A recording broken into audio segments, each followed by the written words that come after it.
Hi, this is Randy. That was loud. Echoing. Hi, this is Randy from Fried Eggs Golf, and this large woman sitting next to me is Quentin. I'm sure you've seen him before. But welcome to Over Easy, and this episode is very special because we are actually driving. No, that's not why it's special. Parking brake.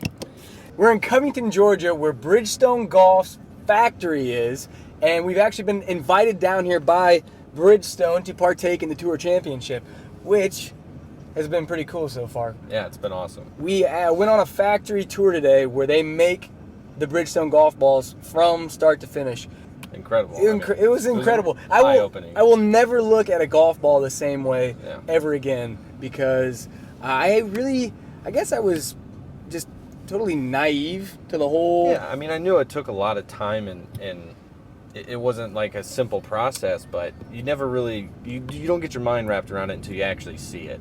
Yeah, I will never criticize the cost of golf balls ever again because the machinery, it's like when we went into the back room there, and we don't have any footage of it because they wouldn't let us take any cameras in there because obviously they don't want people seeing how they're set up and how their process works. But turn signal, look both ways. When they opened the doors to their factory to give us the tour, like the back doors, like where all the machinery is, I thought they were going to show us some work that they've been doing on spaceships to fly to another planet because it was so intense with machinery and the assembly line and how it all works, and it just looked like if you were to go to a Willy Wonka version of it's the golf ball version. Instead of making candy you make golf balls. That's exactly what it reminded me of. It was a golfer's dream to be in there and just to see how everything works, how everything is put in place for a single little white golf ball. It's yellow. It's crazy. And yellow as well. It can be yellow too as well. I think the most revealing aspect of this tour was how much effort goes in to make sure that the golf ball you hit, and I'm just speaking clearly for Bridgestone here because I don't know how the other people do it, but how much effort goes into making sure that each golf ball is as close to identical as possible. The amount of times on that tour that they said quality check. Yeah. Like they actually have checkpoints where they check for quality, and it's like even when they're done making the golf ball, like the whole process is over, they cut open, shipped, already packaged box ready to ship. They'll just take a box and cut open the golf balls, measure everything, and they're like, and if it goes bad, they're like, let's just start all over. When we started the tour, like the very first process of how they make the golf balls, they start out with the core, obviously, because that's the center of the golf ball. Green means go. But when they put it in the machine and they start making it into the core, it's not like they just put it into a big vat and they start pumping out these round cores to put in the golf balls. There's such a humongous process, and every single aspect is tested, it's weighed, it's measured to make sure it's as perfectly round and it's perfectly. I mean, like the weight of it seems so important. The way that he made it sound with the quality checks is that when they do find that it doesn't weigh the right amount or that they're missing something, that they have to shut down everything, go back, figure out what's wrong, fix it, what's and causing then move it, forward. which would be the nightmare because if you, like he said, it kind of snowballs. If one station gets held up, it affects the rest of the stations, and it really becomes detrimental to the whole process. So thank you, Bridgestone. We haven't even said that yet. Thank you, Bridgestone, for the experience of giving us the tour of the factory because it was eye-opening. I did learn a lot about the process of how golf balls are made, and not only how they're made, but how they're made to such tight specifications to where when we go out and play, we can't blame the ball. Exactly. I mean, that's pretty much the only thing I learned today is like no matter what, I can't ever blame a golf ball because they're as close to perfect as possible. Man, it was insane how many golf balls go through that place in one day. Yeah. Like it almost like hurts your brain to think about. After the factory tour, we had another amazing opportunity, and it was actually to go into their R&D and testing facilities where they test the golf balls because once again, even after they're all done and they've passed inspection, they still will randomly test them to make sure that they fit quality standards, and if they don't, they go right back to the assembly line and they tell people like, hey, this is what we're seeing, you need to double check your specs of your machine. It was really cool. We got to see their, I don't remember the name of the robot, but like their Iron Byron kind of robot that hits golf balls. They had the Science Eye, and then they had the the Science Eye was the what they used to measure the ball coming off of the robot. I can't remember what it was. But anyway, the amount of information that they receive from this robot and the way they have it set up, because there's a TrackMan there, there's that science eye, and then there was an optical camera that was looking at that read the apex of it. It didn't stop there. No. After all of this, which was amazing by itself. Yes, we got to work with a couple of the club fitters at Bridgestone, and they put us through a club fitting with their irons and woods, which I do have to say that I've never given Bridgestone their woods a fair chance. I've hit their irons before. I've actually played their irons before, and I do think that they make a really good forged iron. Yeah. But we got to hit their driver, and I was surprised. Yes, to say the least. It was very cool, and it was a fun experience. A+. Yeah. Thank you, Bridgestone. It was a good time. I feel like I just keep on saying, and there's more, like it's a game show. But they are sending us, like I said, to the Tour Championship, which is tomorrow. Yeah. And during that event, we have a practice round tickets tomorrow. I'm sorry. Depends on when you're watching this. We're going to the practice round, and we're going to the first round. So if you guys are going to the Tour Championship for the FedEx Cup, come hang out with us. Come say hi.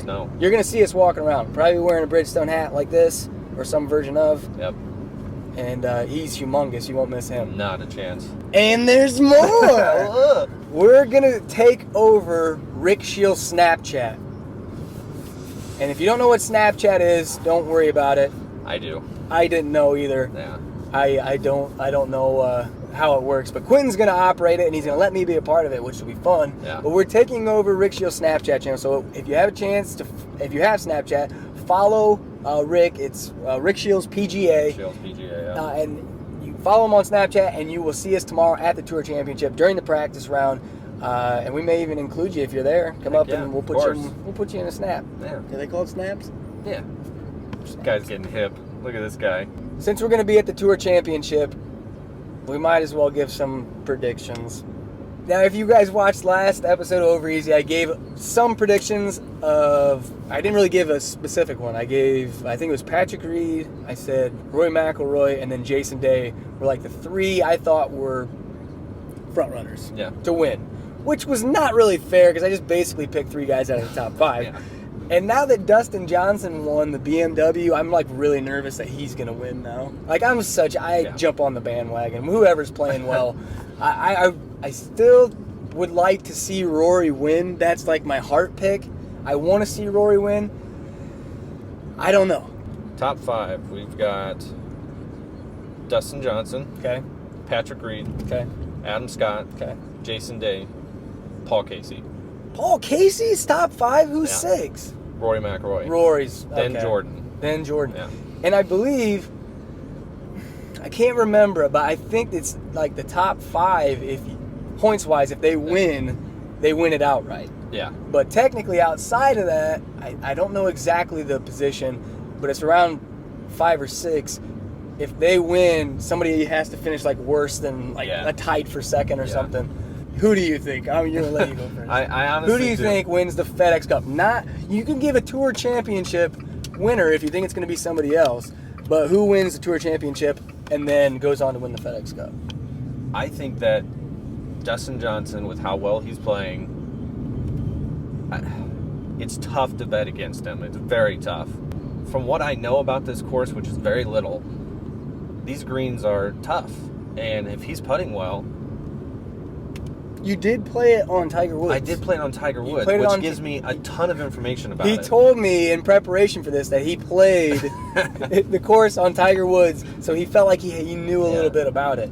No, I think Dustin Johnson's going to win this. If he putts like he did last week, he's gonna win this. Our rental car is a Fiat, no big deal. I feel like I have to go a little bit off the beaten path here. You don't have to. I don't know. I feel like we're getting off... Yeah, we're going the wrong way. Oh, we're definitely going the wrong way. Got us all turned around. My prediction, and I'm going to go out on a limb here, and I don't know why I'm doing this because they're never correct when I do this.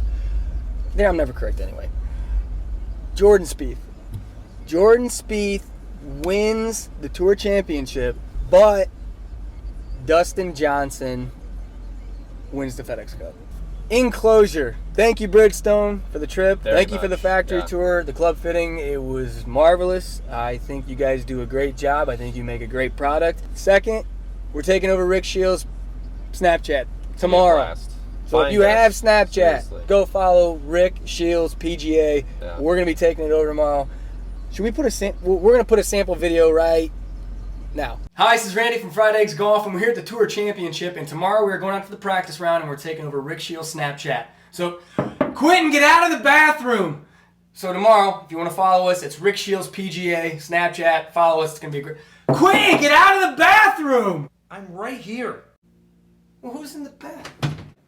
Tour Championship, bro. Whoop, whoop. Are you kidding? Is that Ace? Who invited him? Ah.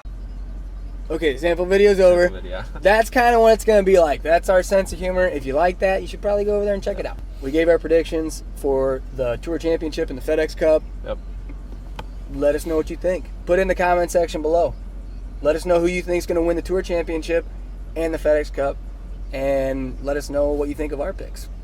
Because I'm not too sure about them now. I think I want to change. I feel like I just went with the easy one. Yeah. But yeah, he's in first. Thank you guys for watching. Subscribe to the channel. Thumbs up the video. And as always, we appreciate the support, appreciate the feedback, and just love to read what you guys have to say. So please put your predictions down below, and we will see who wins this thing.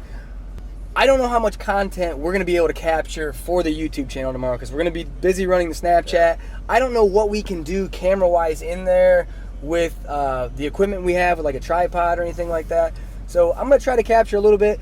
I'm not going to be able to post anything, I don't think, tomorrow or the next day from the actual event. I'll probably do like a recap of like, this was our trip to the Tour Championship, or just won't do anything because I'm kind of lazy. Anyway, thank you guys for watching, and we will see you next time. He won't, but I will. No. Thanks, guys.